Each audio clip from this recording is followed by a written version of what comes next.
শুধুমাত্র টাকার জন্য একজন নিরপরাধ ব্যক্তিকে থানায় নিয়ে গিয়ে বেধড়ক পেটালো থানার ইনচার্জ। এরপরই বেআইনি কারবারের মিথ্যা মামলা দেওয়ার হুমকি দেওয়াতেই ওই ব্যক্তির কাছ থেকে ৯০,০০০ টাকা আদায়ের অভিযোগ উঠেছে। ওই পুলিশ অফিসার কি করছিলেন সেখানে? তার কি সেটা কাজ? কি অবস্থা একবার ভাবুন। টাকার জন্য মিথ্যা মামলা দিয়ে তোলা তুলছে পুলিশ। ছি, লজ্জার এই বিষয়টি।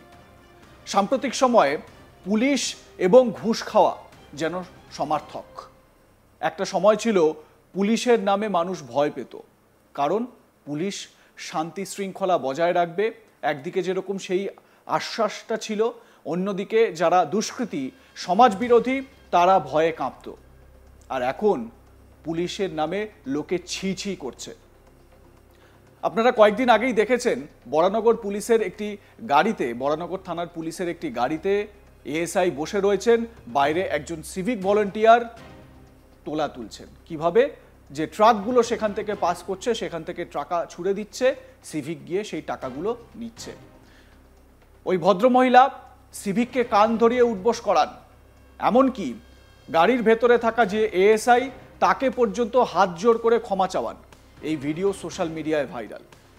এই ভিডিও সামনে আসার পরপর আবারও একটি ঘটনা সামনে এলো, যেখানে পুলিশের বিরুদ্ধে অভিযোগ উঠছে। কি? ৯০,০০০ টাকা চেয়েছে পুলিশ। কোথায় এই ঘটনা? এবারে আপনাদের বলি। ঘটনাটা বিহারের সহরসা জেলায়। জানা গিয়েছে বৈজনাথপুর থানার ইনচার্জ অমরজ্যোতি মিথ্যা অভিযোগে নিরাপরাধ লোকেদের টার্গেট করে গ্রেপ্তার করতেন এবং তাদের ভয় দেখিয়ে টাকা আদায় করতেন। সেরকমই মাধেপুরা জেলার পাথরাহা গ্রামের বাসিন্দা অবিনাশ কুমার নামে এক ব্যক্তিকে কোনো অভিযোগ ছাড়াই গ্রেপ্তার করা হয় এবং তার কাছ থেকে অবৈধভাবে টাকা আদায় করা হয় বলে অভিযোগ করেছেন তিনি। অবিনাশের বাবা জানান যে থানার ইনচার্জ তার ছেলেকে গ্রেপ্তার করে নিয়ে গিয়ে তার কাছ থেকে ১০ লক্ষ টাকা দাবি করে। না দিলে তাকে বেআইনি ব্যবসার সঙ্গে জড়িত বলে জেলে পাঠানোর হুমকি দেয়। থানার ইনচার্জকে অনুরোধ করার পর শেষ পর্যন্ত ৯০,০০০ টাকায় রফা হয়। ইউপিআই এর মাধ্যমে দুটি ভিন্ন মোবাইল নম্বরে টাকা ট্রান্সফার করার পর তাকে ছেড়ে দেওয়া হয়। পুলিশি নির্যাতনের কারণে অবিনাশ ২ দিন অচেতন অবস্থায় ছিলেন। ২ দিন হাসপাতালে চিকিৎসাধীন থাকার পর তার জ্ঞান ফেরে। এরপর ক্ষুব্ধ অবিনাশের বাবা রাজ্য পুলিশের ডিজি থেকে শুরু করে ডিএসপির কাছে ন্যায় বিচারের জন্য আবেদন করেন এবং অবশেষে ন্যায় বিচার পাওয়া যায়। এ বিষয়ে ডিএসপি মুকেশ কুমার ঠাকুর জানান, অভিযোগটি ঊর্ধ্বতন কর্মকর্তাদের কাছে পৌঁছানোর পর থানার ইনচার্জের বিরুদ্ধে সমস্ত অভিযোগ তদন্ত করা হয় এবং সমস্ত অভিযোগ সত্য বলে প্রমাণিত হয়। সিমরি বখতিয়ারপুরের ডিএসপি তদন্ত করছেন। তিনি বলেন, থানার ইনচার্জ এবং একজন দালালের বিরুদ্ধে মামলা দায়ের করা হয়েছে। দুজনকেই গ্রেপ্তারের নির্দেশ দেওয়া হয়েছে। যখন রক্ষকরা ভক্ষক হয়ে ওঠে তখন অন্যদের কাছ থেকে কি আশা করা যায়? বিহারে এই ধরনের ঘটনা দীর্ঘদিন ধরেই হয়ে আসছে। এবার ঊর্ধ্বতন কর্মকর্তারা সাহস দেখিয়েছেন। প্রশ্ন হচ্ছে, ওই ব্যক্তি, ওই যে পুলিশ অফিসার ইনচার্জ, তিনি ফেঁসে গিয়েছেন ইউপিআই এর মাধ্যমে টাকাটা নিয়ে। ইউপিআই এ টাকা পেমেন্ট করা মানে একটা প্রমাণ থাকা যে টাকাটা দেওয়া হয়েছে, তার প্রমাণ যে টাকাটা পেমেন্ট করা হয়েছে।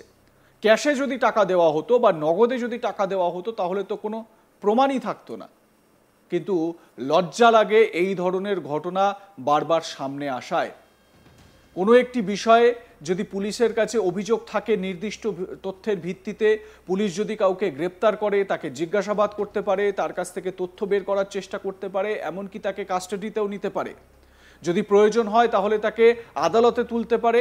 আদালতে তুলে তারপর আইনানুগ ব্যবস্থা নেওয়ার সংবিধান আমাদের সেই অধিকার দিয়েছে বা পুলিশকে সেই নিয়ম করে দিয়েছে। কিন্তু বেআইনিভাবে তার নামে মামলা করে দেওয়া, বেআইনিভাবে একটি অভিযোগে তাকে গারদে পুরে দেওয়া, ৯০,০০০ টাকা ইউপিআই এর মাধ্যমে নেওয়া, এটা কি যথাযথ কাজ? একজন শান্তি রক্ষার সঙ্গে নিযুক্ত একজন অফিসারের এইটাই কি কাজ হয়ে এসে দাঁড়িয়েছে?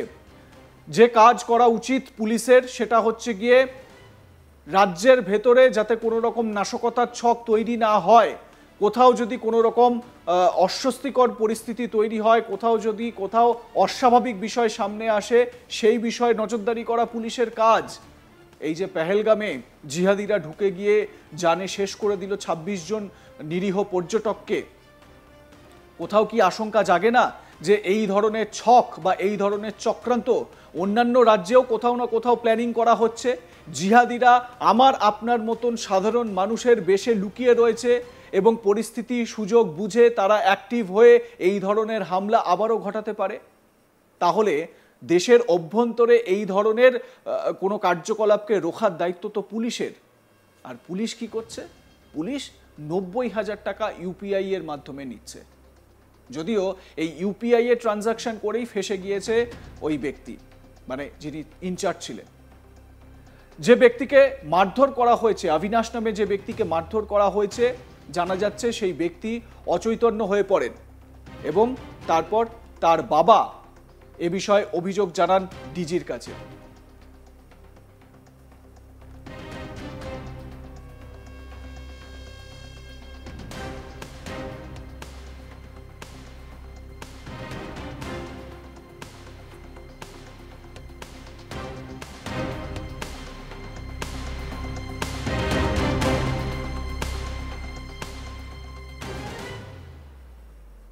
সত্যি কথা বলতে বিহারে এই ধরনের ঘটনা আকছার ঘটছে এবং বিহারে এই অভিযোগ ডিজির কাছে যাওয়ার পর উচ্চতর কর্তৃপক্ষ যারা রয়েছে বা ঊর্ধ্বতন পুলিশের কর্তারা যারা রয়েছেন তারা কিন্তু নড়ে চড়ে বসেছেন।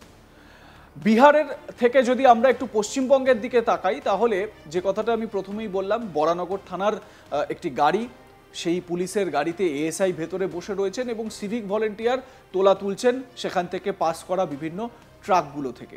যদিও নিজে হাতে তোলা তুলছেন না, সেখান থেকে ড্রাইভাররা টাকা ছুড়ে দিচ্ছেন, সেই টাকা কুড়িয়ে নিয়ে চলে আসছেন এই সিভিক ভলেন্টিয়ার।